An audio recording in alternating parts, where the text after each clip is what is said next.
Russia has invaded Ukraine. This is Europe's first large-scale ground war in 80 years. 16 Ukrainian cities are now under siege. It was a multi-pronged invasion that began this morning as Russian soldiers attacked by ground, air, sea from northeast and south with from the north, the east, and south, with Russian paratroopers moving towards Kiev, the nation's capital, where shelling continues into the evening. The mayor of Kiev, a former heavyweight boxer, Vitaly Klitschko, has ordered a curfew that began at 8 p.m. this evening as air raid sirens shatter the evening air.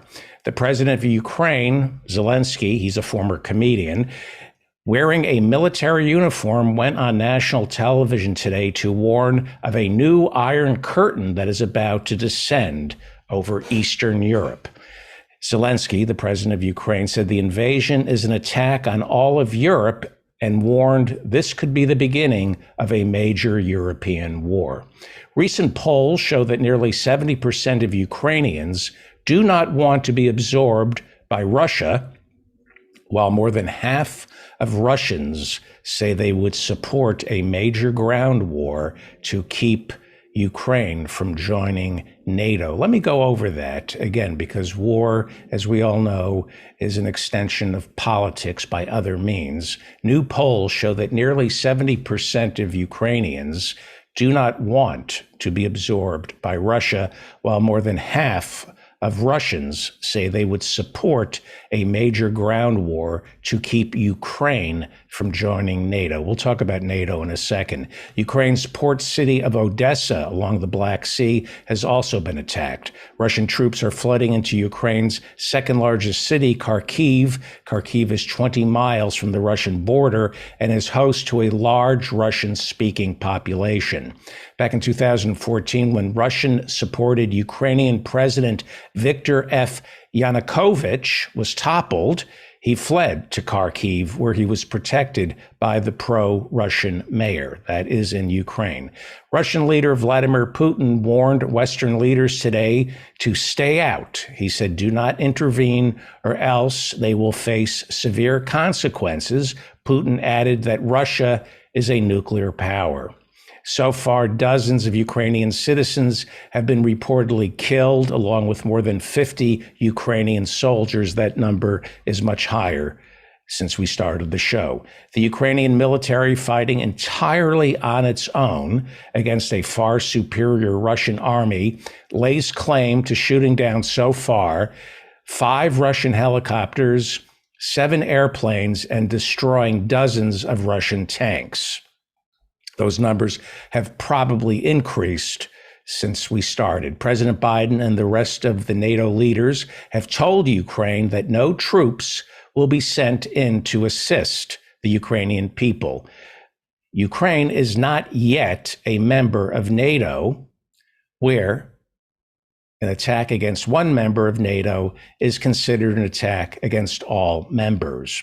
NATO currently has roughly 140,000 troops at its disposal right now that could go in and aid Ukraine. NATO, the North Atlantic Treaty Organization, was set up during the Cold War to counter the Soviet Union's Warsaw Pact. That was a collection of Soviet, Eastern European armies aligned to protect communist countries from a Western invasion.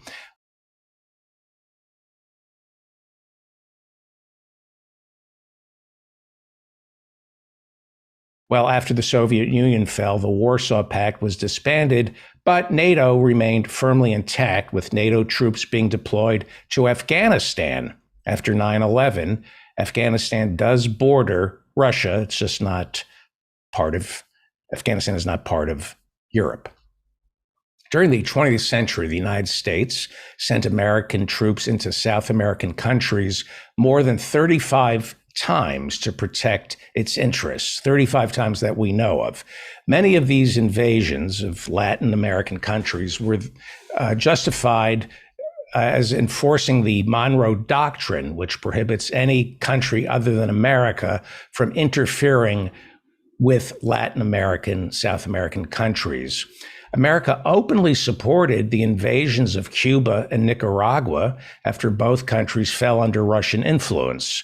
Both the invasions of Cuba and Nicaragua failed to remove their Soviet allied leaders. A Castro-style government is still in charge of Cuba, while Daniel Ortega, the Sandinista who helped overthrow the American-supported Somoza government in Nicaragua, is back in charge of Nicaragua.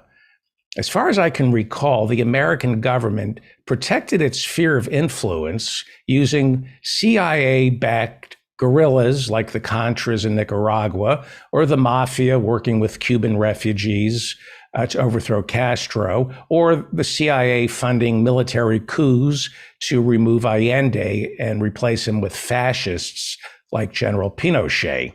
As for a full-scale invasion of a neighboring country, like what we're seeing Russia do to Ukraine, the only thing that comes to mind in recent memory is George Herbert Walker Bush's Operation Just Cause, the land, air, and sea invasion of Panama back in 1989 to remove General Manuel Noriega, who was an ally of George Herbert Walker Bush's, but we sent in the troops to remove Manuel Noriega. We captured him and flew him back to America and imprisoned him, charging him with international drug trafficking that he was most likely doing in tandem with our CIA and probably George Herbert Walker Bush. That was Operation Just Cause.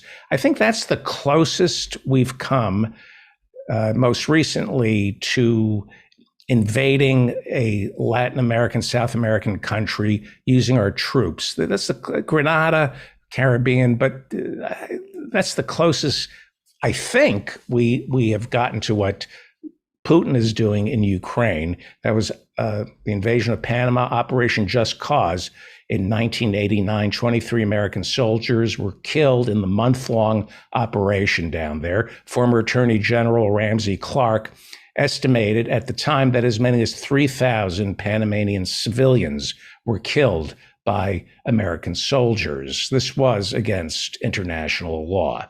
Our invasion of Pakistan was against international law. The cornerstone of international law is that no member of the United Nations, which is headquartered here in New York City, no member of the United Nations can invade another country unless it is in self-defense. You cannot invade a country to prevent a possible invasion. You can only invade a country after the invasion has begun.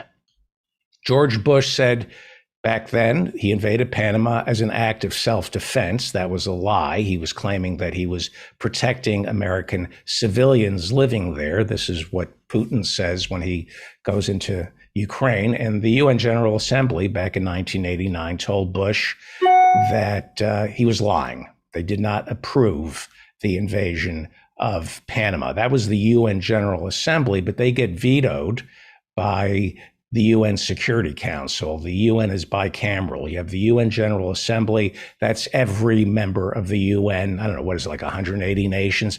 And then you have the UN Security Council, which is made up primarily of all the countries that won World War II. And then they have rotating members of the Security Council. They add, I think, 2 or 3 rotate in and out. But basically, the UN Security Council is made up of Russia, now China, France, Germany, Russia, and think of them as the Supreme Court. They can veto whatever the UN General Assembly says, and they vetoed the UN General Assembly, and they said America was free to do whatever it wanted down in Panama. The UN said the UN General Assembly said America was in violation of international law when it invaded Panama, but the Security Council vetoed the UN General Assembly. The UN Security Council is made up of the wealthiest members of the UN. So they get to say what the law is, and the law never applies to the rich and powerful. International law does not apply to the United States. That's why African generals and presidents are dragged before the International Criminal Court, but not George W. Bush. And the law simply does not apply to the rich and powerful, which is why the new Manhattan district attorney is not going to pursue charges against the Donald Trump crime family. But an 80-year-old nun whose habit turned out to be gambling, she was sentenced to several years behind bars because she stole some bingo money from the school. And the nun is 80-year-old nun, doing several years for stealing money from her school to feed her gambling habit. We send an 80-year-old nun to prison, but Donald Trump, George W. Bush, Dick Cheney walk free. So, Panama, the United States Constitution gives Congress, and only Congress, the right to declare war. But the War Powers Act of 1973 allows a president to invade any country he sees fit and then seek congressional approval if the operation lasts more than 60 days. Panama came in under a month, so George Herbert Walker Bush got to invade Panama, grab Noriega, and bring him back to the United States in enough time that he didn't need to ask Congress's permission. That's the War Powers Act of 1973, not our Constitution. The way war-making powers have been set up now in America, it's when it comes to war, it's easier to ask for forgiveness than it is for permission, kind of the way Silicon Valley operates. Getting a war authorization, getting a declaration of war from Congress is next to impossible. So it's easier to just go in, invade first, and then ask for forgiveness. The reason the War Powers Act of 1973 permits a president to invade without permission, we were told that a president has to be able to move swiftly. World events happen in the blink of an eye, and a commander-in-chief must act decisively and instantaneously. He doesn't have time for Congress to debate war. We need a commander-in-chief who can strike immediately. The ticking time bomb theory that a president must be free to commit troops anywhere, any place he wants without congressional debate.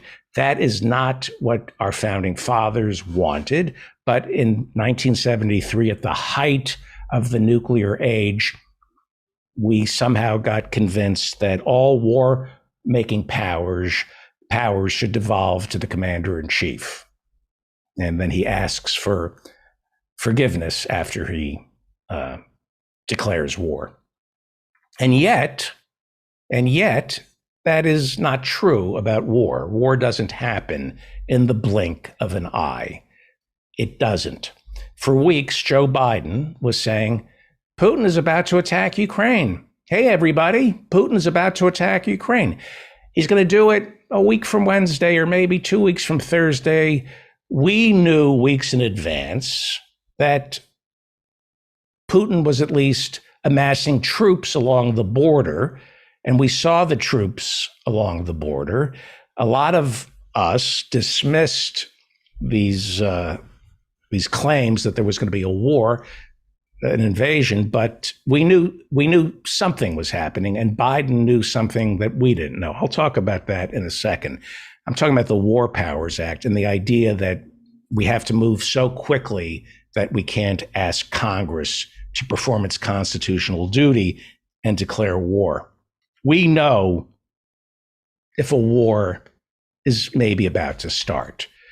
In fact, the chairman of the Joint Chiefs of Staff, Mark Milley, told Congress last year that there really is no such thing as a surprise war, a surprise need to go to war immediately. Last year, Mark Milley, chairman of the Joint Chiefs of Staff, told Bob Woodward that when Trump was refusing to leave office, he took it upon himself as chairman of the Joint Chiefs of Staff to call China and tell his counterpart over there not to worry. We have no plans of invasion. Calm down, stand down. There's going to be no war. And this upset the crypto fascists in the Republican Party who support Trump. They wanted to know why the American military was tipping off the Chinese military, saying that we have no plans to attack.